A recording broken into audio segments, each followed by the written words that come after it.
Hello, today I have with me Crystal Haitsma, the parenting coach. We connected on Instagram and we just connected, I guess, in the literal sense. So thank you for coming to be on the Family Brand podcast. Thanks for having me. Yeah, I'm so glad we connected. When we connected, both of our kids were in Hawaii at the same time, and we were like trying to get them together before they left. Maybe it'll work next time. Next time. I know, I think our oldest Tate, I think he was like, you want me to meet up with a stranger? My son too. He was like, "What?" And I'm like, "Don't worry, you'll be friends. It's fine." Next time. You're right. Okay, so Crystal is a parenting coach, and I, again, just love everything that she shares. And I think that I could learn a lot from her today, and you can too. So I'd love to just jump in to the episode. Mhm. So Crystal, tell me a little bit about what it is that you do as a parenting coach and kind of your approach. Yeah, so I call myself a parenting coach. I'm actually a certified life coach. So I certified through a company called the Life Coach School. They do a lot of like mindset stuff. And then I've taken some kind of extra trainings to learn a little bit more about emotions and kind of some somatic stuff, which all of that really means is I help parents parent in the way that they really want to. So I love spending time with my kids. I love being with them. We love each other. We spend a lot of time together, but it wasn't always that way. I wanted it to be that way. And like in my mind, it was, but like the actual reality of like us spending time together wasn't always like that. Like my kids would spend a lot of time fighting. I was really tired. I was Mhm. impatient. I have some kids with some diagnoses that make parenting them pretty difficult at times, sometimes extremely difficult. And so we were dealing with all of that for years. And I kind of knew how I wanted to parent, like pretty early on into my parenting journey. My oldest is 16 and my youngest is 6. And when my oldest was just a few years old, I found Dr. Gordon Neufield's book, Hold On to Your Kids. And it talks about this entirely different way of parenting than how we were raised. And it was actually my parents who gave it to me and said, this is a very different way than we raised you. And like, it's so much better. And you should read this book. Oh, interesting. Yeah. And they took me to some of his courses and I was able to meet him. And anyway, so that was awesome. But I felt like now I had this like even higher expectation of myself and no way to actually like do it. Like the books kind of explain the philosophy and the theory. I've read so many books. But I never could figure out how to like align those two things. Like, how do I actually parent in this way that I want to now? Even like I totally believe it. Like I read the book and was like, yes, like this is what's needed in the world.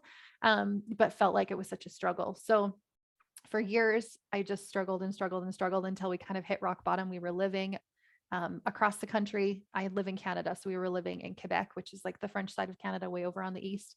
Didn't know anybody at all, didn't know like the language or just anything, had no community there yet.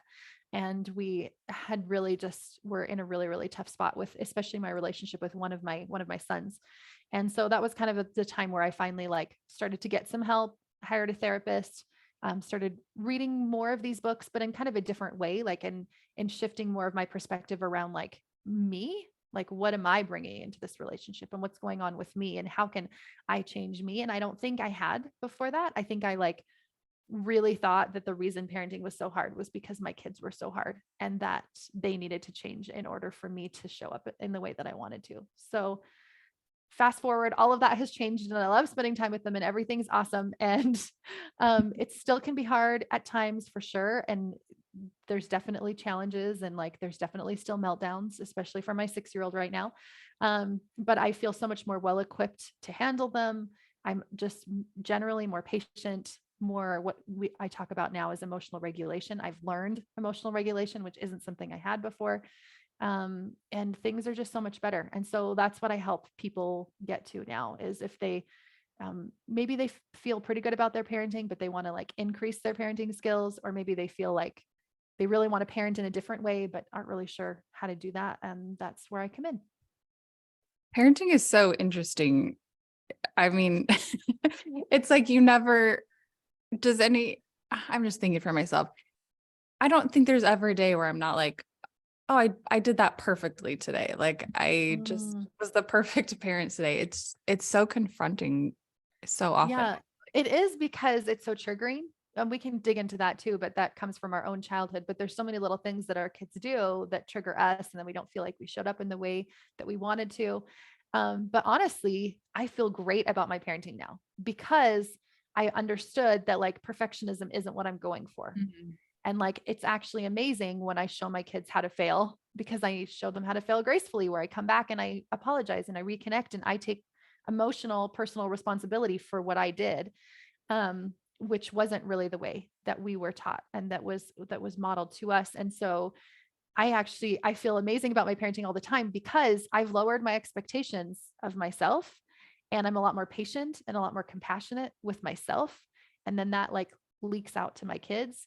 So now like I feel like I used to often go to bed at night and just be like, like there was another bad day in the books again. Like, how can I finally show up in the way that I want to? And I don't ever feel that way anymore. And partially from lowering those standards, because I think we just have these impossibly high standards as moms. Um, and also realizing that when I do lower those standards, it's easier for me to show up in the way that I want to with my kids. If I'm really hard on myself, I'm naturally going to be really hard on the people around me. And if I Mhm. want to be less hard on the people around me, it starts with being less hard on myself. I love that. Yeah, that's profound. Mhm. Um, I'd love to let's maybe I'd love to maybe back up just a second and talk. Mhm. Will you tell us a little bit more about, I know you call your approach like connection-based Mhm. parenting, Mhm. and it's known by other names too. Will you just tell us a little bit about that? Yeah, I will. So I think the common names would probably be conscious parenting or gentle Mhm. parenting. A lot of people hear that lingo going around. Some people call it attachment-based parenting. That's Dr. Gordon Neufeld. That's kind of his take on it, is the attachment-based developmental relational theory or something. It's way too long. But anyways, I call it connection-based because what all of these things have in common really is that it's connection and relationship. Like that's it. Like, yeah, we want to be more conscious in our relationships with people, but it's because of connection. We want to be more gentle, but it's really connection is like the power. Like that is where the power is in this relationship. So how it differs from traditional parenting is often more authoritarian, where we're using rewards, punishments, bribes, yelling, shame, fear. Um, that's kind of the parenting that's been passed down to us for generations. And so that's often what we go back to, what we default to, because it's like what we've always known. So relationship isn't first. It's not at the top of at the thing there, right? It's like kind of controlling behavior. I call it behavior modification. So it's like we're trying to modify the behavior, and that's more important than relationship in authoritarian parenting models. So on the other side, we can sometimes swing to permissive, where we see the parenting models that have been passed down and we're like, no, I don't want to do that, but I don't know any other way. So now I kind of just throw my hands up in the air and I don't do anything, or I just give in, or I people please my kids, or I allow them to kind of have the rules and the boundaries and stuff. And I'm more just friends with them. And I see that often too with people that are like, nope, don't want this. So let me swing to this. Or maybe my partner parents in a really opposite way of me, so that I'm going to swing to the other way to kind of compensate there. So often we find ourselves somewhere on the spectrum between authoritarian and permissive. And I think of connection based as being in the center. And it's like that sweet spot of like relationship above all, relationship is most important, me modeling the behavior I want to see in my child. But also another big thing here is that we still have boundaries. Like it's not like, okay, there's no rules.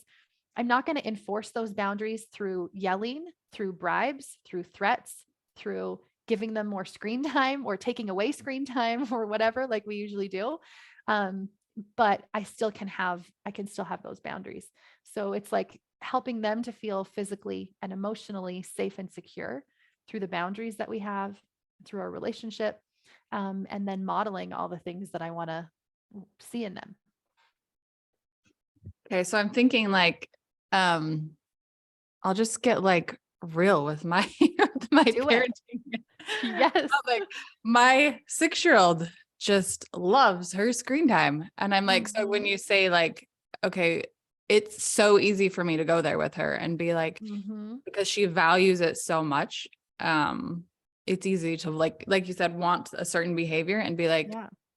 oh, so this is something that I know that I can essentially Use. wield power over her. Yes. And Yes. Yes. um, so I'm like, Yep. what do I do, Crystal? Help me. Oh, exactly. So she values it so much because she's attached. So an attachment doesn't mean just a person. We can be attached to a comfy blanket, to a stuffy, We can be attached to our cell phone as teens and adults. Typically, there's lots of things that we have an attachment to. So what we're actually doing is we're like pulling her away from that attachment. We're like, you're attached to this. Let's take this. The only reason it works is because it's the thing that they want so badly. If you were to take away some like random toy she doesn't care about, like it wouldn't work. Mm-hmm. So our human need is connection. Everyone has a connection and belonging. That's like our deepest human necessity. So Yes. as we're wanting this belonging, whether or not it's to an object or whatever, we're kind of using that against them. We're like, let me pull this away from you because that will work. So I always go back to like, why? Like, what is it that we're really trying to teach them? Right? We're going to like, what do I do? And how do I say, and, like we want like the specifics, but like in what situation? You can even go back to like a real life scenario. Like, why were we either giving her or taking away screen time? Like, what was the outcome, I guess? I can't think of like a specific example, but it would be something Mhm. like, oh, her job is to unload the dishwasher. She Mhm. hasn't unloaded the dishwasher yet. So Mhm. you can't have screen time because you haven't unloaded the dishwasher. I Right. don't know. A good example. Yes. Yeah. That totally works. So yeah, oftentimes it'll be like, it can be that, it can be like hitting siblings, it can be yelling, lying, cheating, skipping school, like all the things. So we look at that as the problem and we're like, almost like our child's the problem because our child is doing that. So I like to separate my child from the problem. So like here we have like the dishwasher is unloaded and here we Mhm. have our 6-year-old. And like, why might she have not unloaded the dishwasher? What other reasons would I there love be? that you're just like coaching me right here on this I'm like on the podcast. Um, she just doesn't want to. I feel like she's a little bit difficult for me to, I don't know if that's the best way to say it. I find her more challenging to parent than my other children because she was born like the day she was born, it was like she wants to do things her way. And she just Mhm. probably doesn't feel like she probably wanted to watch her show first, or she just didn't feel like Mhm. it, or Yeah. I don't know any other reason why other than Yeah. it wasn't in her She's timeline. 6. Yeah, She's 6. She wants to watch a show and not do the dishwasher. I mean, I'm like 37 and I want to watch a show and not do the dishwasher, totally. right?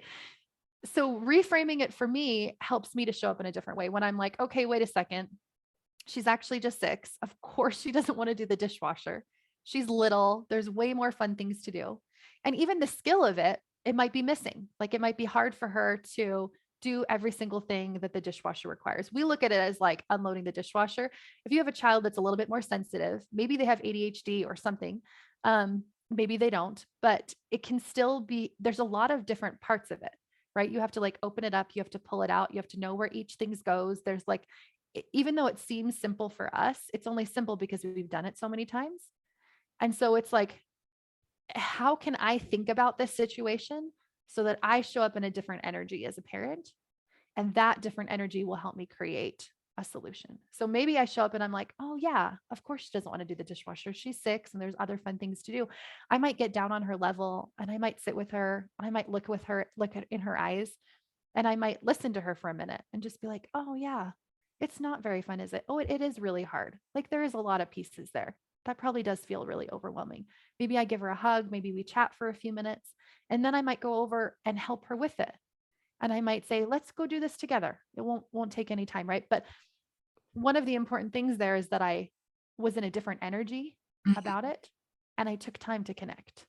Yeah. So when I'm in a different energy, almost every single time, I'm going to take time to connect. But when I'm thinking, I wish she would do this, like this is going to be so much easier when she does it. Like, why isn't this done? Or this is so hard. Or even looking at these like, she's strong willed, or she's a little bit more difficult to parent, or she's challenging.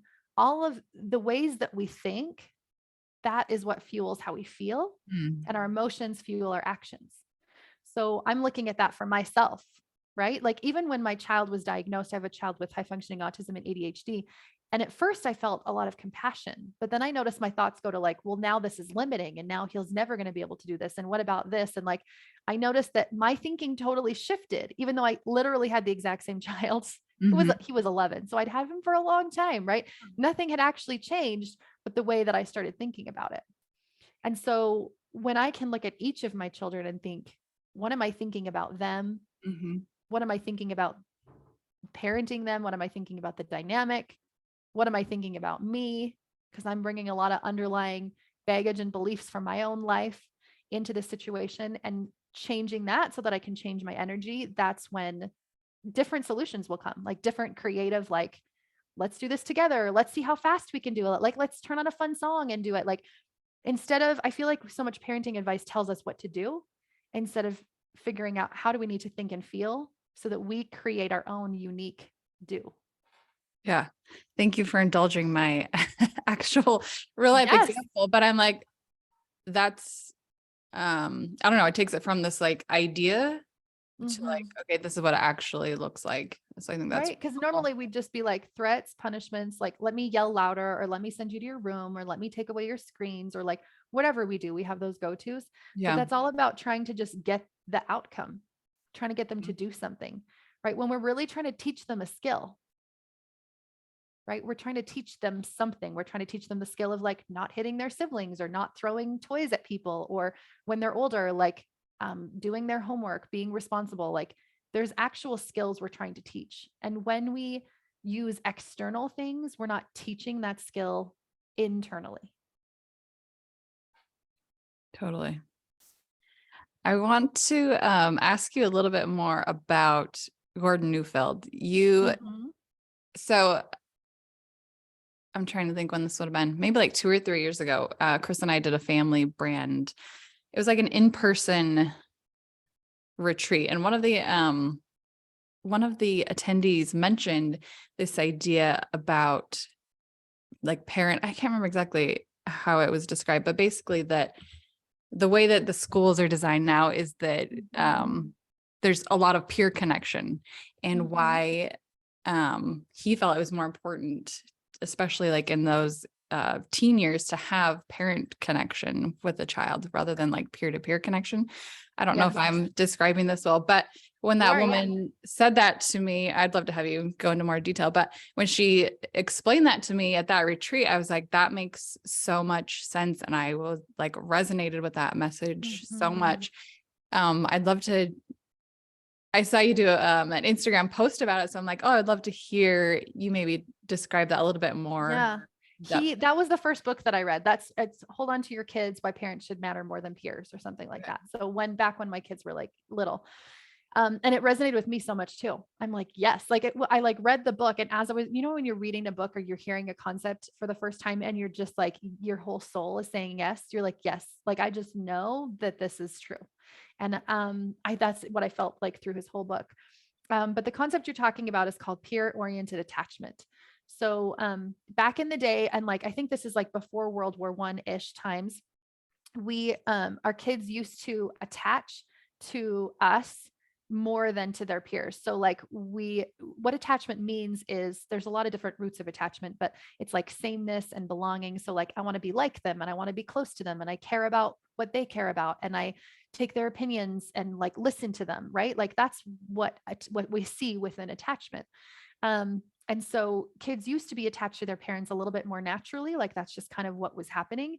And sometime when industrialization and school systems and all these things are changing and shifting, I don't know exactly why. I haven't heard much more about this, but at some point it switched to peer oriented attachment, which means that it's a lot more common for my child to have that same attachment I was just talking about, but with their peers instead of with me. So the problem with that, there's so many problems, but one is they're looking to this emotionally immature child for love, for belonging, for safety, for connection, for should I act like this? Is this okay? Do they approve of this? How are they responding? Right. So can you imagine like a group of like 11-year-olds or even 14-year-olds, like they're looking at each other to how they should behave, to whether or not that's okay, like what they're doing, their behavior is okay or not. And also those attachments are so insecure. So what if somebody just decides like, well, I'm not friends with you anymore or whatever. And that's a primary attachment for them. That's like earth shattering. Yeah. So a primary attachment is like that main attachment that I have. And when I have that main attachment with my child, other difficult things will happen in life. Like maybe they'll be bullied, maybe they'll, have a friend pass away. Like hard things are still going to happen. But if I have that attachment with them, they're going to know that they have that safety and security and trust in my relationship with them. So he explains it as like the sun and like the earth. So like we want them orbiting around us as their sun. We want them looking to us to how they should behave, and for that attachment and security and safety and love and belonging, instead of them orbiting around another kind of like moving object that isn't really secure themselves. And so peer-oriented attachment is the norm. So if we're not cognizant of relationship, connection, attachment, then this is just what is happening. So if you notice you have a teen or a tween or even a young adult that really wants to spend a lot of time with their friends, that cares a lot more about their friends than they do about your opinion or the advice that you give them. I'm probably describing most people. This is kind of the norm, right? And I think the reason this happens is just because the sheer amount of time that they're spending together in these classrooms with people that are all together. I don't really know why that happens. So what he talks about is like, if we want to switch that magnetic pull so that it's like me and my child, and they're looking to me to how they should behave and for that belonging and that attachment and connection, then how can I pull them back into my sphere? And that pulling back into my sphere in my mind is like relationship. Like, how can I build this relationship? How can I help them to feel both physical and emotional safety around me and in our relationship? So it can be tricky. They can even go in and out. Like even Dr. Neufeld talks about this time when his teenage daughter was dealing with a lot of difficulties, and he could totally tell that she was really into the peer-oriented sphere. And he was like, oh, what can I do? But he also talks about parental intuition. Like what can I do? What solution can I create? So instead of going into like fear and shame and guilt, and if you're listening to this episode and you're like, shoot, my kids are there and it's too late. It's never too late. That's like research shows that it literally is never too late. You can change your relationship at any time. Our brains are neuroplastic. They're constantly changing and creating new neural pathways. So at any point you can shift that. There's no age that's too late. You've never like done too much damage or whatever we think ourselves. We can start it at any time. We can work on our attachment at any time.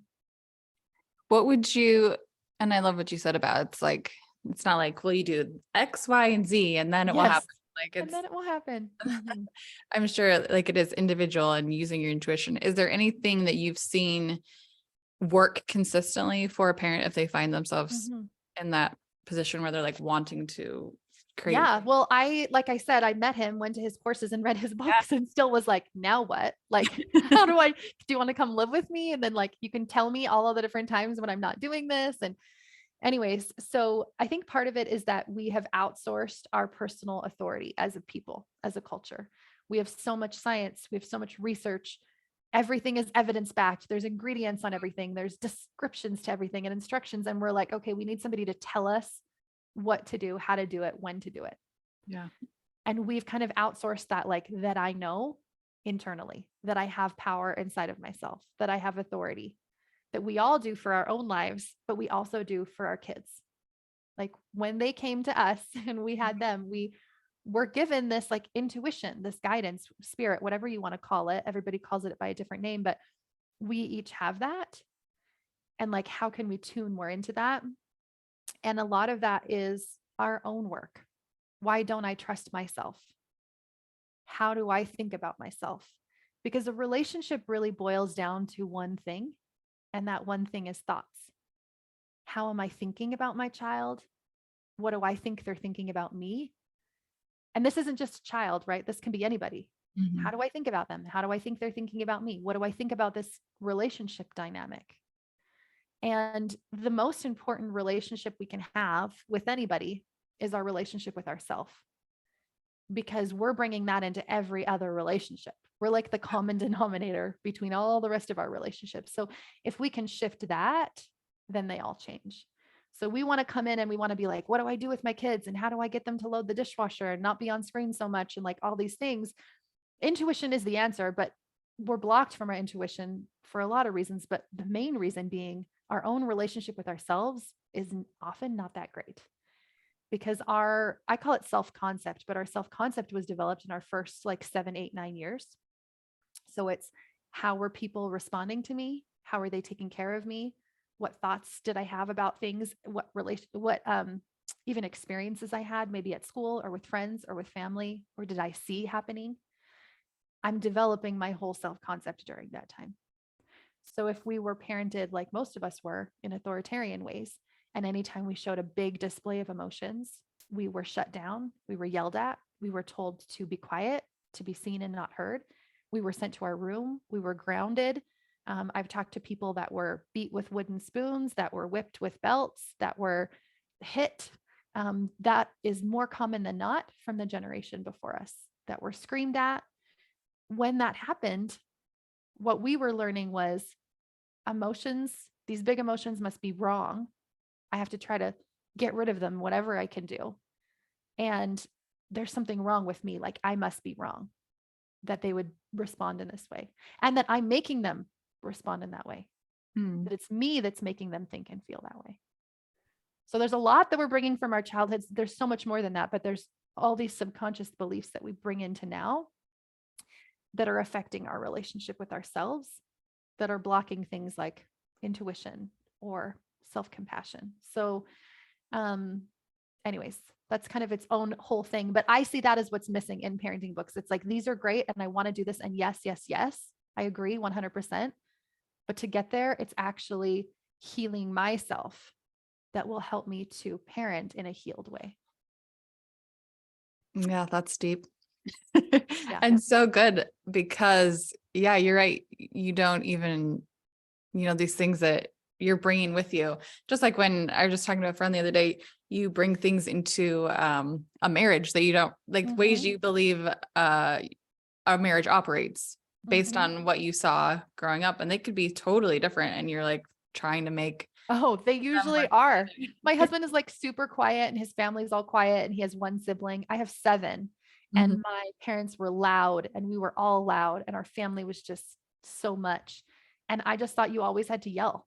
I was like, oh no, like that's a conversation. Like anger, emotions, like everything was just so much. And yeah. my husband was always like, why are you always fighting? Like, why are you mad? Like, I'm not even mad. We can just talk about this. And I'm like, no, like I wanted that back. Like it was such a weird dynamic to figure out, to be like, oh, wait, like everything's fine. I don't have to yell to communicate. Like I can actually be seen and heard and validated without expressing anger. So anyways, it affects everything. Like what we bring in from our past affects how we're responding in every relationship in our life. And oftentimes when I work with people, they find that their relationship with their partner changes, with God, if they believe in God, whatever belief the system they have, that changes.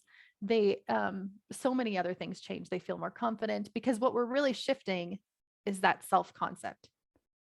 We believe now in neuroplasticity. We didn't used to. Like even in the 80s and 90s, we were just like, you're just born like this and you just stay like this. And we have all this research now that's showing that our brains are actually more moldable than we thought that they were, that we can create new neural pathways even after our prefrontal cortex is fully developed, when we're like, late 20s, early 30s. All of that can still shift and change. And if that's true, then our relationships, our attachment, all of that can change at any stage. Which I think feels two things. Like I think it can feel overwhelming, and I think it can feel super empowering too. Yes, at the exact same time. So I had this Instagram post where I said, when the mother changes, everything in the home changes. People loved that post and people hated it, and they either loved or hated it. And the people that hated it were like, you're just shaming moms and telling them it's all up to them. And I thought like, oh, I thought it was empowering. I was like, look, like we can be the change, you guys. But I see both sides of it. It can be both daunting and empowering at the same time, because it's how we view it, how we think about it. If I think about it like it's all up to me and I have to be this whole change and it's going to be hard and it's going to take a long time, like that's going to be daunting. It's not up to us to change all of the wounds that have been passed down to us from like all of the generations past. Like now me in my lifetime, I have to like heal everything. That's totally not what healing is. But if we look at it in the more empowering mode of like, any change that I make will help every generation beyond me. Any tiny little shift that I choose to make. Even one thought that I have about myself or about my family or about my parenting can be a huge change. So that can be deciding to go to therapy or counseling. That can be hiring a coach. That can be reading a book. There's a lot of books now on self-healing and how I can do that and how I can change my perspective of me and all these things. And it can just be little things. It can be like, I just started doing women's retreats. It can be like just deciding I'm going to go to a retreat or something. Like it Mhm. doesn't have to be something huge. And it's all those little tiny shifts and changes that we make that over time is what healing is, right? It's like a journey. We're never just like done it and then all healed. And we don't have to do everything all at once. Yeah, that feels way better than the first way you described it. Like it's all on. Yeah. It's all on me. And we already have so much all on us, right? This invisible load of motherhood that we're all carrying. Like we don't need something else, but it actually helps us to do all of that so much better. It helps us to not feel that load so much, because I think so much of the information out there is like on do. And when I mean do, I'm saying think, feel, do. How I think creates how I feel, and that fuels what I do. What you see is the do part. It's like, do this, say this phrase, Mhm. do yoga, go meditate. I do all those things and they're awesome, by the way, but they're awesome because that came from my own journey of like, what am I thinking and how am I feeling? And I think of feeling as like energy. It's like, what am I putting on? Like, what energy outfit am I putting on today? And why am I putting that on? Like, what are the thoughts that are creating that? And if I want to change my outfit, then like, how can I do that? So I think the work is a lot more in both thoughts and in feelings, and less in like the little phrases I should say to my kid or how I respond to them, because we all have that intuition that will come as we think and feel something different. I love that. So if you were listening today and you felt like, I do want to make some shifts. I do want to make some Mhm.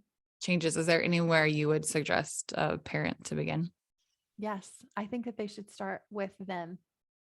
So I would write your name at the top of a piece of paper, and I call this a thought dump.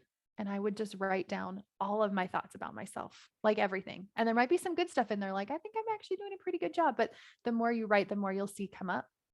And we like to, as a society, we're all just about positivity, right? We're like, let's just think positively and let's do positive affirmations. And like that totally has a place. But we also need to like open the drawer that we've been like shoving all of our dark hidden corners in and pretending isn't there. So doing a thought dump like really dumps all of that out. Like there might be some thoughts in there that shock you. Like, I actually think I'm doing a terrible job. Or maybe I'm secretly failing and everybody else thinks I'm doing a good job, but I know deep inside I'm not. Like there's so many thoughts that are going to be in there. And the first step is to air it out. Brene Brown says that shame is like gremlins. They like to hide in the dark little corners and crevices. And the way that we get rid of them is through bringing them to light. I believe that light is self-compassion. But first of all, the light is like even awareness. Like what is in that drawer that I've been like pushing back in and pretending isn't there about myself? Like Mhm. what is going on about myself? If you struggle to do that with yourself, you can do that with another person. It's really easy to do about the people in your life. Just write down that 6-year-old daughter's name and there's going to be a lot of thoughts that are going to come up, right? And dumping all of that out to be like, okay, how do each of these thoughts feel in my body? Like, how do I feel when I'm actually wearing this thought? Just like if that thought was an outfit. And how do I show up in that relationship? And not even just in that relationship, but like in the world. How do I go to work that day? How Mhm. do I like, you know, respond to people in my community, my neighborhood? Like all of those things shift based on how I'm thinking. So first of all is like dumping it all out. And then we can start on shifting those things. But the shift only comes after we're like even aware. We often just walk around as like beings that like don't like we're responding constantly to our thoughts, as in like we're acting from our thoughts, but we're not conscious of what those thoughts are and how much they're ruling us. And we just believe them. Like if I have a thought, I'm like, yep, that's true. And like some thoughts come in and they just kind of go out because it's like weird, like pigs are flying or whatever. Like we'd be like, we don't believe that. But if a thought came in that's like anything to do around, I'm not enough. So even like little sneaky thoughts that sound pretty, like I could be doing more, or I should be doing more, or I have more capacity to be doing more. Those are still based in the I'm not enough. and they're still going to feel really heavy. And when we have thoughts like that and we're having those heavy feelings, it is actually keeping us farther away from how we want to show up. We're going to show up in like a totally different way. Like maybe we yell more, maybe we're using a different tone of voice with our kids than we normally would. Maybe we stay up late watching Netflix or like being on social media for hours. Like that, those actions come from that energy. So the first step is always our thoughts. You mentioned something that I saw when you are overstimulated as a parent. Yeah. What would you, it might feel like I'm just jumping to that, but to me that it's connected because Yeah. there is so much, I don't know, there's always so much going on with family and your own thoughts. And, if you just feel like overstimulated as a parent, what are some things that you do? Yeah. So I do thought work and emotion work kind of separately. I think of them as like, okay, we're kind of ignoring thoughts and we're kind of ignoring feelings and we're just going right to the do. And the do can be helpful, right? Like the do sometimes means sometimes I do need like medication or maybe therapy, or maybe I need yoga or meditation or like phrases to say to my child. But equally, I need to be looking at my thoughts and my feelings. So the work that I just told you about is all thought work, and that's really powerful. But I actually like emotions work even better, because oftentimes we're overstimulated, we're dysregulated. Some people call that dysregulation, or maybe we're a highly sensitive parent and we're like, okay, how do we deal with all of this? And so there is some physical things we can do. Like I will often tell people to wear like little headphones or like noise canceling headphones. And yes, you can still hear your kids. Don't worry. Kids are really loud. You'll always be able to hear them. So there's little tips and tricks you can do. But the biggest thing is to learn how to regulate your emotions first. And so my very favorite tool, I'm going to teach you right now because it's like the best, is called zones. And zones is like red light, yellow light, green light. So it's just like the lights. When I'm in my red zone, that's when I'm super dysregulated, right? Everybody knows what that feels like. I'm like just out of my mind. And this doesn't mean necessarily I'm like screaming and yelling in a rage. This could also be like completely shut down and withdrawn. So it can be either, it can go either way, but that's red zone. Yellow zone is when I'm kind of moving. I'm like getting there, but I'm not there yet. I'm like pretty irritated or agitated or a little bit like off, but I'm not all the way there. And then green zone would just be like my calm, really regulated state. And so I have just kind of developed like what helps in each of these zones for me. So I know what it feels like to be in my green zone. I'll even like pause for a minute, like when I'm feeling pretty calm, and just notice like, oh, how do I feel right now? Like, what is this feeling like right now? And then I can kind of go to my yellow and my red. What do I think would be helpful and supportive for me there? And there's lots of different things you can do. And I'm sure you can like Google them. I have a book coming out, a mindset journal coming out, that's going to have like just pages of like, these are all the different things you can try, but there's so many. So some people say like holding ice. You can do some like deep breathing. You can do the deep breathing where you actually like make a sound like a huh, like to stimulate that vocal cord. You have like a vagus nerve that you're stimulating there. It can be like dancing, singing, laying on your back with your feet up against the wall. It's one of like the yoga positions that's really good for your nervous system. But there's lots of different ways that we can regulate our nervous system, but it's going to be really different in yellow than it is in red. Like for me, red is like the only thing that's going to work for me is like leaving the situation. Like I'm going to go into my bedroom or in my bathroom. I'm going to lock the door and I'm just going to like just be away from it for a bit. And maybe breath. Breathing is probably the other like most helpful thing for me in that moment. I always encourage people to practice these when they're not in their red and yellow zone. Like, let's just try this. Like, how does this feel? Do I think this would be helpful? And then our body will just like remember. It'll like go back to that muscle memory. So part of regulation is knowing all emotions are okay. They're all valid. Not only are they okay, they're teaching me something. They're like messages communicating something to me. They're important. They're necessary. They're not a problem. I don't need to fix them. I just need to be with them. We don't want to be with them. We do a lot of other things than be with our emotions, right? We numb out. We call that buffering, but it's like anything I'm going to do to not feel this emotion. So part of it is just understanding, like kind of reprogramming that story that we probably are bringing from childhood, where we're like, actually emotions are safe. They're valid. It's okay to feel. This is how I feel. And that doesn't mean I'm going to like yell or scream or throw things when I'm feeling that way. That's actually because I'm not allowing myself to feel that I'm reacting that way. So instead, I'm just going to sit and kind of be with this. And then just like being really in tune with your body. Like, what does your body want to do? Like, what does your body feel like would be helpful in that moment? This is so good. And I could see, how you said, sometimes we hold ourselves to such a high standard of maybe the perfect parent, but I could see this could be so useful even as our kids are watching us do this. Our kids are watching us learn how to deal with these emotions or these feelings. It's like, oh, that's how they're learning. Like, oh, I don't have to be perfect. I can have, these emotions, and this is how I know to process them because this is how I see my mom doing it. Like, what a gift to be able to. That's literally how you teach that. We have this entirely wrong. We're like, let me teach my kids how to breathe. Let me teach them meditation. Let me read them books about colors. We have the Color Monster book. It's actually really good, but we do it in this like external way.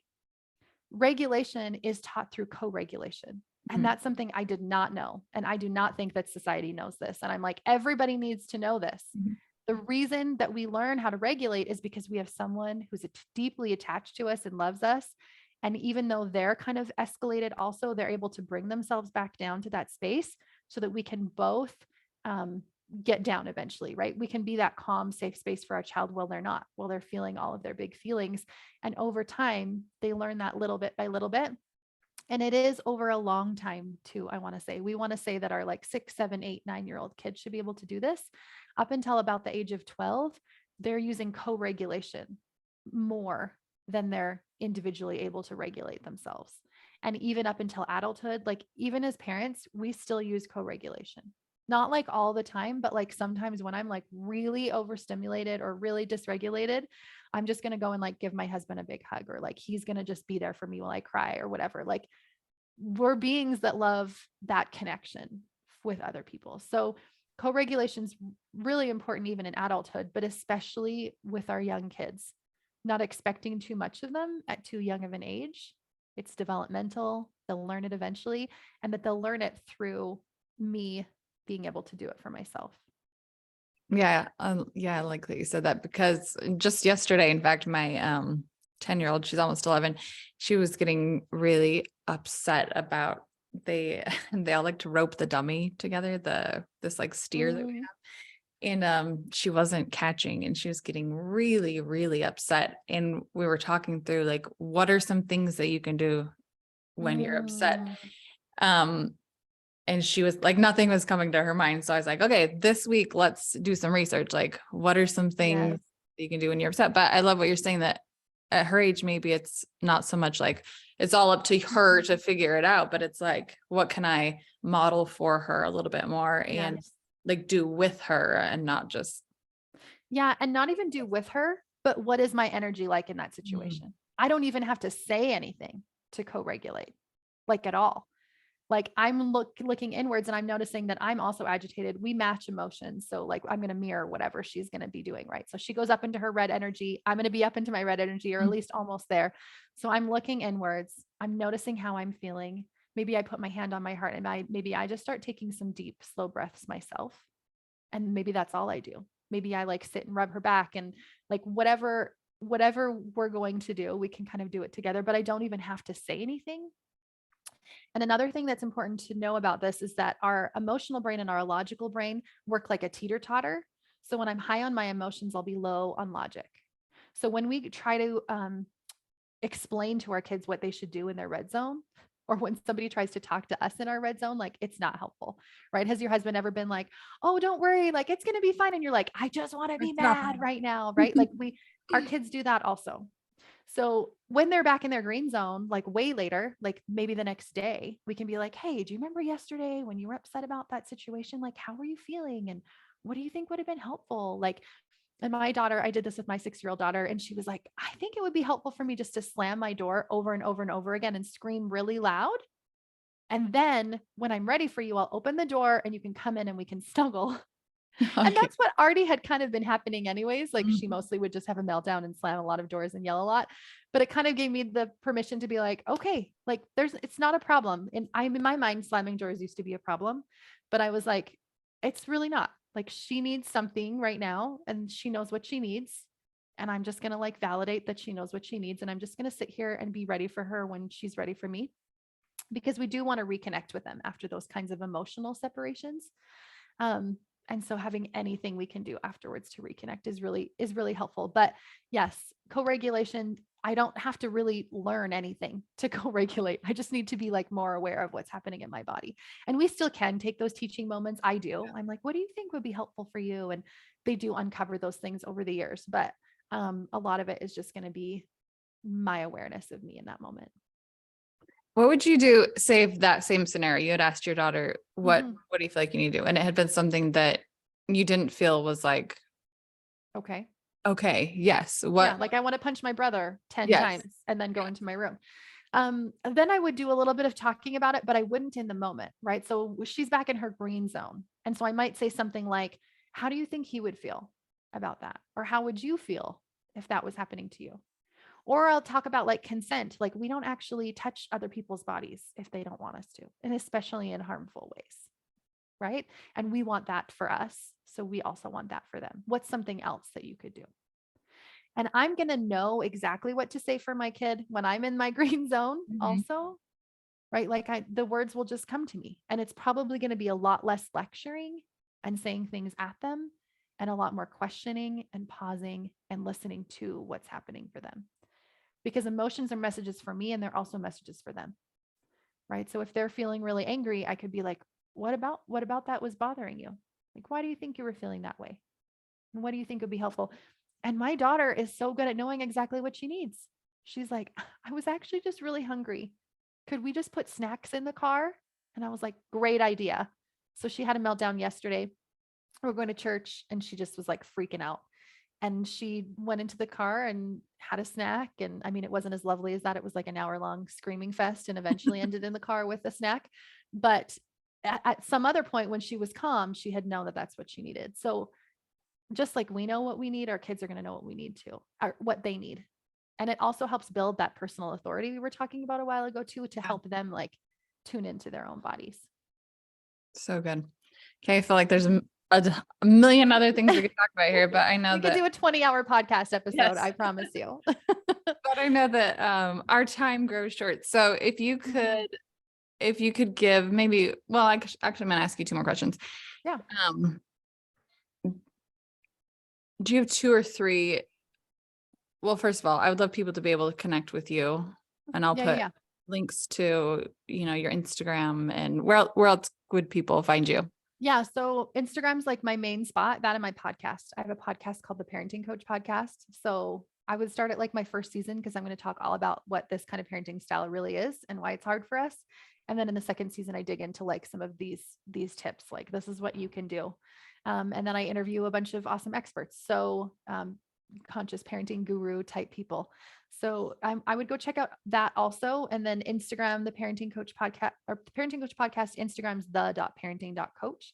And I just created a mindset journal. I mentioned that, but Yeah. if you want like a daily practice of like, I wake up in the morning and this is exactly how I can guide my practice of like doing this work, that will be perfect. And hopefully it will be out this week. So hopefully I can give you a link to Awesome. that.